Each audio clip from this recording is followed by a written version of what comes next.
Bueno, espero que estén muy bien. Vamos a tratar ahora el tema de diagramas de PID, ya vamos a ver qué son, y después vamos a ver algo de instrumentación industrial. Los diagramas PID, que les mencionamos hace ratito, son los diagramas de tuberías e instrumentación, que se los llama PID porque las siglas en inglés son las siglas de Piping and Instrumentation Diagrams, y es interesante el uso de estos para representar sistemas de control, ya que por un lado utiliza las normas ANSI y las ISA. Ahí ustedes están viendo, se han mencionado algunas de estas. Y eh, por otro lado, porque en la mayoría de las empresas la parte de eh, planos de los sistemas de control los van a encontrar bajo este tipo de estructura. Entre las características que podemos mencionar es que en esto se presentan las condiciones de diseño de los equipos. También se puede especificar el material, las dimensiones de las cañerías y que sirve para ingeniería en detalle. Por eso les comentábamos recién que eh, los planos en las industrias los van a encontrar bajo este tipo de formato. Y como ya mencionamos, utiliza las normas ISA y las ANSI, ¿sí?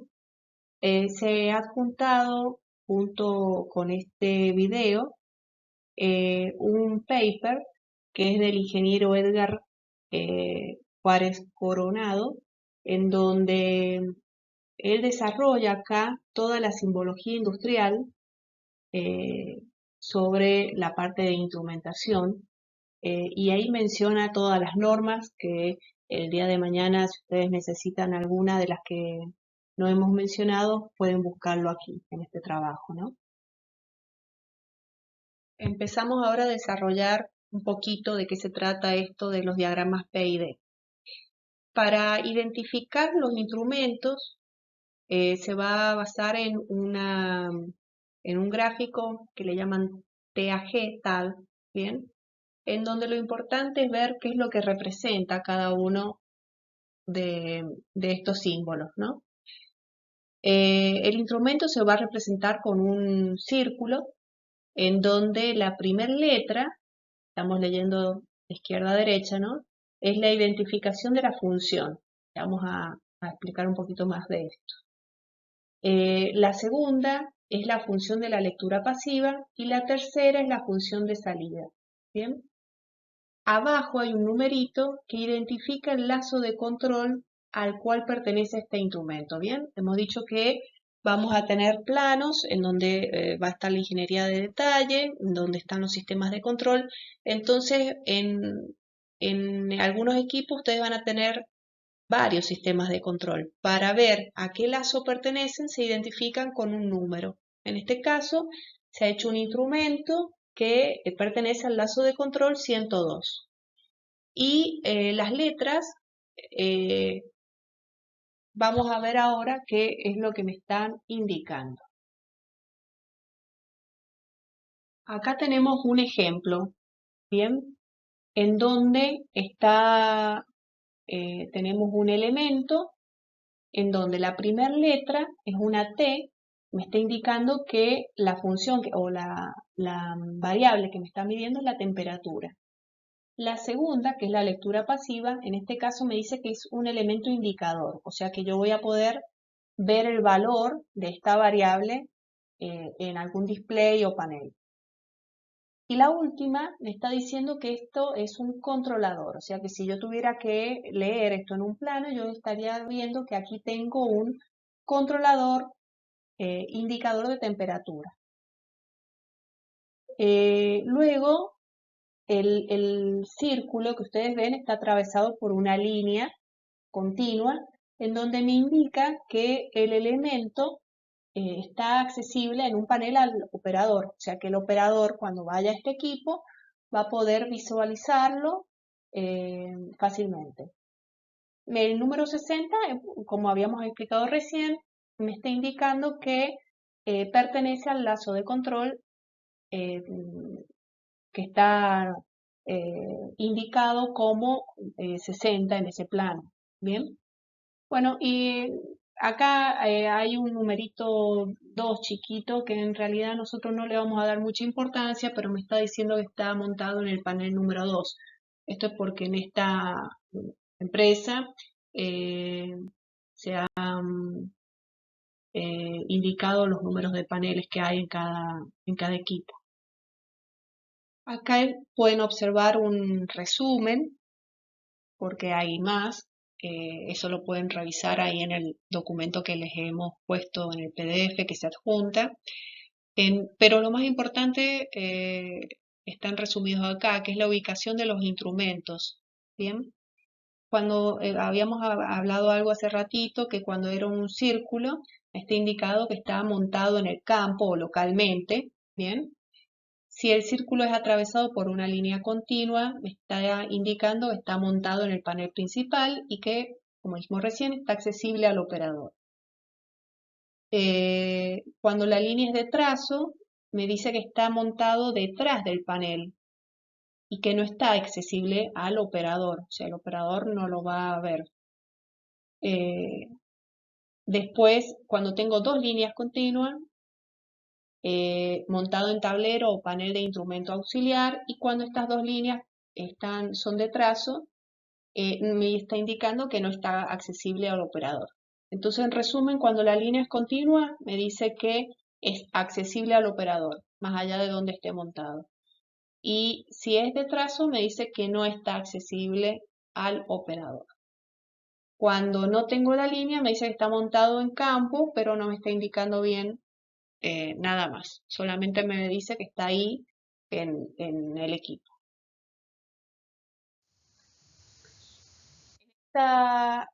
En esto también están viendo un resumen ustedes, en esta diapositiva, eh, de las variables y las funciones de estas. Es un resumen porque hay muchos más, pero después esas, cuando las necesiten ustedes, pueden ir y buscarlas. Estas serían las principales. En donde las más utilizadas sería la C, la letra C como conductividad. Estamos hablando que va en el primer lugar de izquierda a derecha, ¿no? Cuando va la C en ese lugar, indica que es conductividad. Ahora vean ustedes ahí que si está en el primer lugar hacia la derecha, en vez de ser conductividad, me está indicando que este instrumento es un controlador. ¿Bien? Entonces, la C conductividad, la F caudal, la I para corriente eléctrica, L para nivel, la P para presión, la T temperatura y la B viscosidad. Hay un par ahí que salen sin indicación, como la R y la Y, en donde esas letras que ustedes vean que salen sin indicación acá o en la norma, están libres para que si es alguna variable que no figura, ustedes la asignan y lo detallan en el plano. Bien, hagamos de cuenta que yo lo que quiero medir es un sensor que mide, no sé, la parte, eh, es un sensor que me da la indicación de redox, por ejemplo. Entonces puedo poner que la R me está indicando eso. Y lo dejo a esto en el plano asentado, ¿bien? Para que sepan qué es lo que me está significando, en este caso, esa letra. En cuanto a la lectura pasiva, puede ser alarma cuando se activa una luz, puede ser sonora o puede ser lumínica. Y la I como indicador, que significa que tengo un display o van a ver ustedes una aguja que se va a mover. Pero que ustedes pueden leer en el lugar ahí el valor. Y la función de salida, teníamos que puede ser un controlador, un registrador. Registrador significa que va a tener alguna forma un registro de las lecturas que el instrumento va realizando. Transmisor, puede ser una válvula o puede ser un relé. Acá tenemos un ejemplo en donde en el primer instrumento podemos ver que es un controlador indicador de temperatura que pertenece al lazo 101 y que está montado en el panel principal accesible al operador. El segundo instrumento me está diciendo que es un controlador registrador de presión que pertenece al lazo de control 301 y que está montado en campo. Y el tercero me dice que es un transmisor de temperatura que está montado en un panel auxiliar que no está accesible al operador y que pertenece al lazo de control 406. Bueno, acá en este ejemplo es un lazo de control de un plano industrial en donde tenemos un equipo representado con la letra M, ¿bien? Y este equipo tiene un transmisor indicador de caudal, ¿bien? Que está montado en campo y que pertenece al lazo 1570. A la salida vamos a ver una línea de trazo. Esta línea de trazo me está indicando que la señal de salida de este transmisor es eléctrica y la línea de trazo ya me está diciendo que es una señal normalizada que está entre los 4 y los 20 miliamperes. Luego tenemos que esa señal ingresa a un controlador indicador de caudal del mismo lazo, en donde tengo una salida de este controlador que es neumática. Bien, ingresa una señal eléctrica y sale una neumática que es de 3 a 15 psi cuando está normalizada. Y luego activa este controlador una válvula que va a regular este caudal. Bien, eso es lo que estoy viendo en esta gráfica que tienen ustedes ahí. Bueno, en este otro caso tenemos un tanque en donde tengo un transmisor de nivel. Está midiendo el nivel del tanque, sale de este transmisor una señal eléctrica que habíamos dicho que es de 4 a 20 miliamperes. Esta señal ingresa a un controlador de nivel, los dos pertenecen al lazo 100, y emite una señal neumática que activa una válvula que permite el egreso del fluido que tengamos en este tanque. Es importante destacar que las señales son de 4 a 20 miliamperes o de 3 a 15 psi, no arrancan en cero porque ante una falla, alguna línea que se haya cortado, puede ser detectado. Si arrancar en cero, no voy a saber si es que no está emitiendo la señal o que se ha cortado la línea. Acá están viendo los cuerpos de las válvulas, ¿sí? La forma de representar el cuerpo. La primera es la más utilizada, que es la válvula compuerta, la más utilizada en los planos PID. Después la segunda es la válvula globo, ¿bien? Después tenemos en ángulo y la mariposa, ¿sí? Por supuesto que hay muchas más, y eso, bueno, lo buscarán ustedes en el momento en que lo necesiten. Nosotros vamos a trabajar con la primera, que es la válvula de compuerta. Recién estábamos viendo el cuerpo de la válvula, ahora estamos viendo los actuadores. Se preguntarán por qué vienen separados y por qué si se llega a romper una de estas partes puede comprarse en forma independiente, no hace falta comprar toda la válvula junta. Bien, o sea, y en el primero el volante es manual, o sea, esto me está indicando que un operador tiene que ir y ajustarlo, como valga la redundancia, ¿no? En forma manual.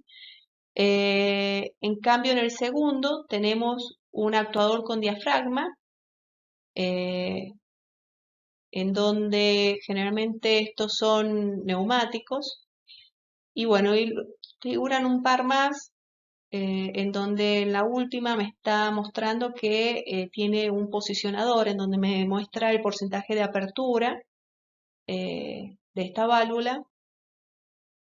Y en la anterior me está mostrando que tiene la parte de alivio en el caso de que sea superada una cierta presión, ¿no?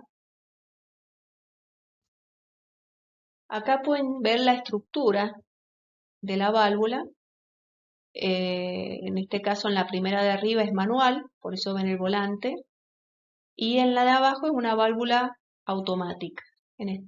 Esta que está acá es una válvula neumática. Generalmente eh, van a ver que cuando hablamos siempre de la neumática porque en la mayoría de las industrias grandes ustedes tienen un sistema de presión de aire, entonces sale más económico colocar válvulas neumáticas ya que está este sistema. En el caso de alguna empresa que no lo tenga, también está la opción de que sean eléctricas estas válvulas, el accionamiento, ¿no? El actuador. Veamos la gráfica de la válvula de abajo, que está a la derecha. Vamos a ver cómo funciona esta válvula. Tenemos inicialmente un diafragma, ¿bien? Puedo ingresar por arriba de la tapa que está en celeste el aire. Entonces, si el aire ingresa por arriba del diafragma, el aire que estamos hablando que proviene de la línea de aire a presión que tiene la empresa. Entonces, ¿qué pasa? Si ingresa por arriba, va a empujar el diafragma hacia abajo. Esto va a hacer que el muelle se comprima, baja el vástago y hace que el obturador llegue al asiento, justamente donde se va a provocar el cierre de la válvula. Para este caso, sí, el aire está ingresando, como les dije, por encima del diafragma. Ahí pueden ver las dos partes, que es el cuerpo de la válvula y el servomotor, dice acá, puede ser o actuador. También vemos un indicador que me está mostrando el porcentaje de apertura que tiene esta válvula. La otra opción sería que yo inyecte el aire por debajo del diafragma. Si el aire ingresa por debajo, ¿qué es lo que va a pasar? Y va a empujar el diafragma hacia arriba y esto va a generar que la válvula se abra. A la hora de seleccionar una válvula, es muy importante que vean este tema que es la posición extrema de una válvula o la posición en caso de falla. Acá ya la tenemos representada según el diagrama PID, ¿bien? Esta es una válvula de compuerta, según ven ustedes, y neumática. Ven en la unión entre el cuerpo de la válvula y el actuador una flecha que del lado izquierdo está hacia arriba y del lado derecho está hacia abajo. En la primera dice abajo que la válvula abre ante una falla o es aire para cerrar. ¿Qué significa? Veamos un ejemplo. Yo tengo un tanque en donde se está produciendo una fermentación. Las fermentaciones aumentan la temperatura y hay que mantenerla controlada porque si no se va a desnaturalizar lo que yo estoy queriendo producir. Entonces, este tanque, hagamos de cuenta que está siendo refrigerado por un serpentín externo y bueno, el fluido de refrigeración va a ingresar a través de una válvula. ¿Qué sucede ante una falla de energía en la empresa? En este caso, si la válvula queda cerrada, ¿sí? Ante una falla, va a hacer que el fluido refrigerante deje de circular. ¿Y qué voy a obtener como resultado? Va a levantar la temperatura de fermentación y voy a perder todo lo que estaba produciendo en ese tanque. Entonces, para este tipo de sistema, a mí me conviene poner una válvula que ante una falla permanezca en la posición abierta. ¿Bien?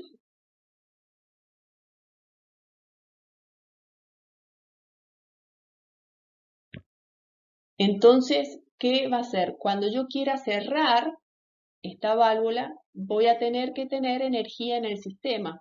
Caso contrario, va a permanecer abierta como dijimos recién. En la otra válvula, que figura a mi derecha, es una válvula que cierra ante una falla o es aire para abrir.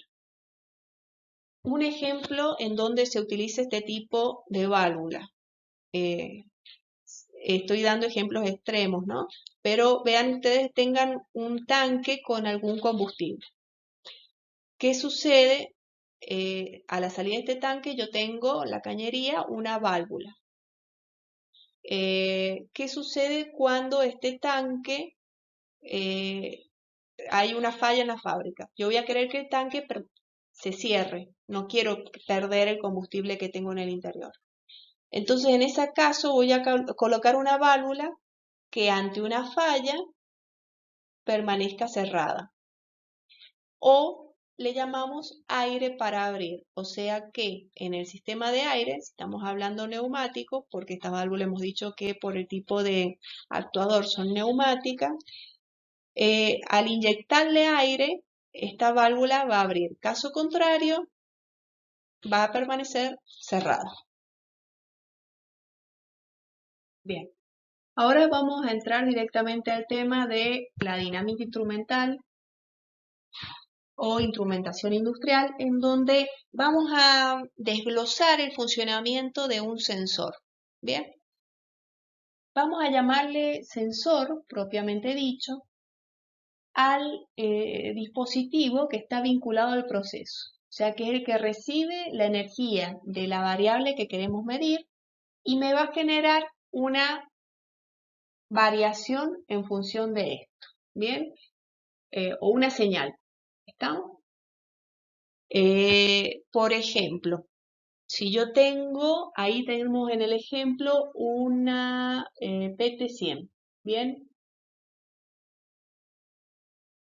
Que es un sensor de temperatura que tiene la característica de que es un alambre de platino, el cual, si digo que es PT100, me está diciendo que PT de platino y 100 me está indicando que a 0 grados voy a tener una resistencia en el material de 100 ohm.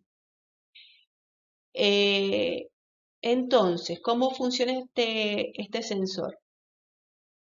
En función de la temperatura que yo tengo en el material que estoy midiendo, ya sea un fluido, un sólido, en función de esa temperatura me va a arrojar a mí una resistencia. ¿Bien? En el caso de un sensor de presión, que generalmente trabajan con una membrana, que en función de la presión va a ser la deformación que esta membrana va a tomar.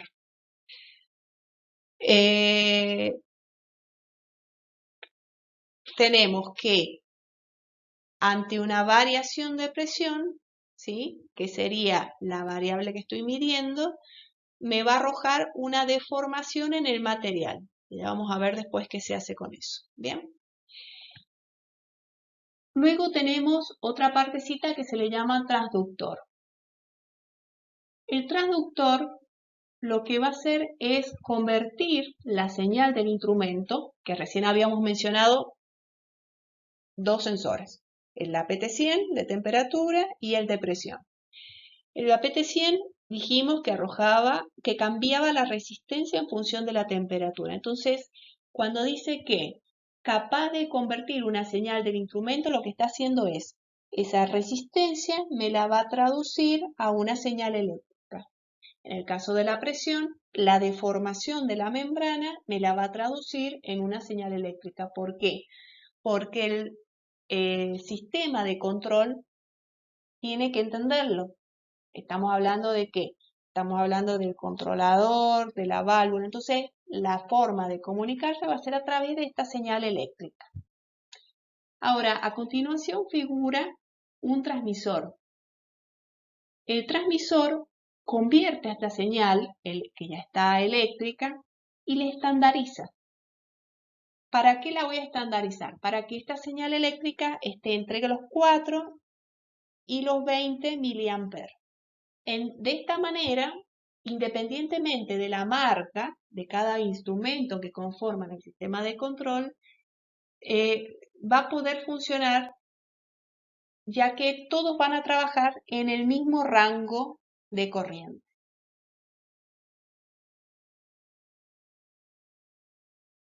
Bueno, ya vamos a entrar directamente en las características que tienen los instrumentos de medida.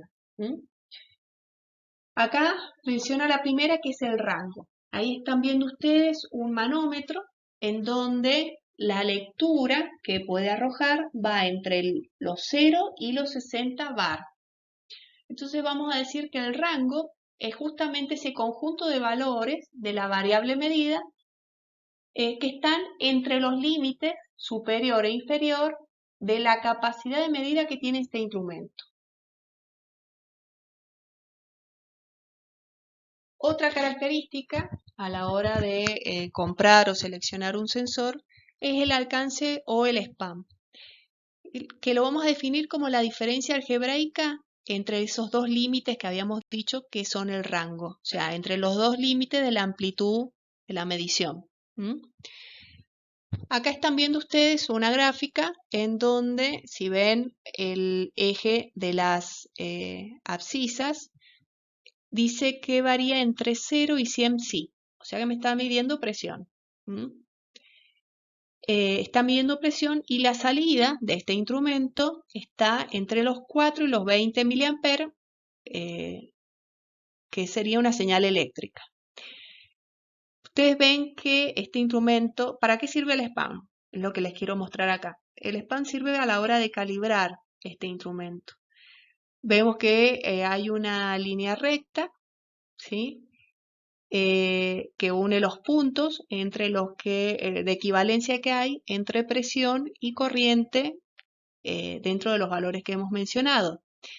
Toda línea recta, ustedes ya han visto en álgebra, cálculo, que es representada por una ecuación que figura ahí abajo, en donde dice que I es igual a una pendiente, a M, por la variable X, más una ordenada al origen, que en este caso se menciona con la letra B. Veamos esta B, bien, son los 4 miliamperes, por eso a continuación dice más 4. Y adelante la X, la pendiente, dice 0,16. Vamos a ver cómo está conformada. Esta línea recta que une la entrada y la salida del instrumento, si yo quiero saber qué valor tiene, yo puedo decir que es cateto opuesto sobre cateto adyacente, la pendiente, ¿sí? Entonces, o la tangente, cateto opuesto sobre adyacente. Entonces, cateto opuesto es la variación entre 20 y 4 miliamperes. Si hago la diferencia, me queda en 16, que es justamente el alcance o el span. El cateto adyacente es 100, porque 100 menos 0 queda en 100. Por eso es que sale ese 0,16, porque lo que está haciendo es el cálculo de la pendiente o el de la pendiente de esta recta, ¿sí? Otra de las características que vamos a mencionar son la exactitud. La exactitud es la diferencia entre el valor real y el valor que me está arrojando este instrumento. Y la precisión es una medida de la dispersión de los valores. Es decir, si yo bajo las mismas condiciones coloco un sensor y este me arroja distintos, hagamos de cuenta que yo estoy midiendo, tengo agua a 40 grados. Coloco un sensor de temperatura.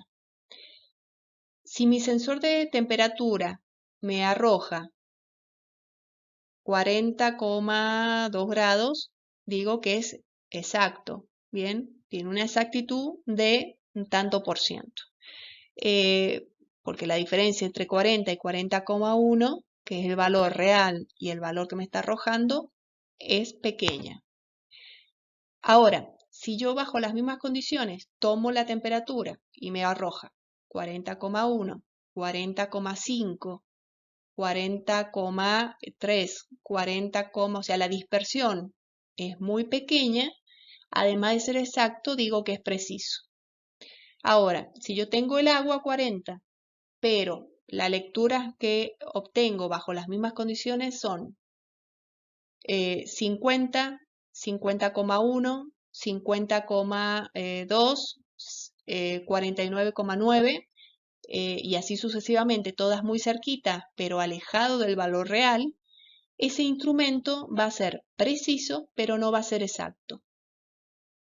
Para el caso de la sensibilidad, bien, es el mínimo cambio de la variable medida para la cual el instrumento puede responder. Ahí le puse sensibilidad a una balanza para que ustedes se lo imaginen en forma gráfica.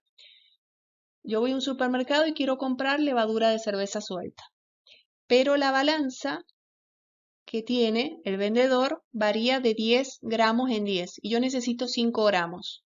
Bien, ¿qué sucede? Y bueno, hasta que él no mida 10 gramos, no va a poder venderme porque no va a saber qué valor hay entre medio. Ahora, distinto sería el caso si este vendedor tuviese una balanza con una sensibilidad de un 0,1 gramo. Bien, porque me podría arrojar cuando yo tengo el dato, cuando yo tengo 4,9, a diferencia del otro que va a saltar de 10 gramos en 10, este va a saltar de 0,1 gramos a 0,1 gramos. Bien. Y por último está el error de histéresis.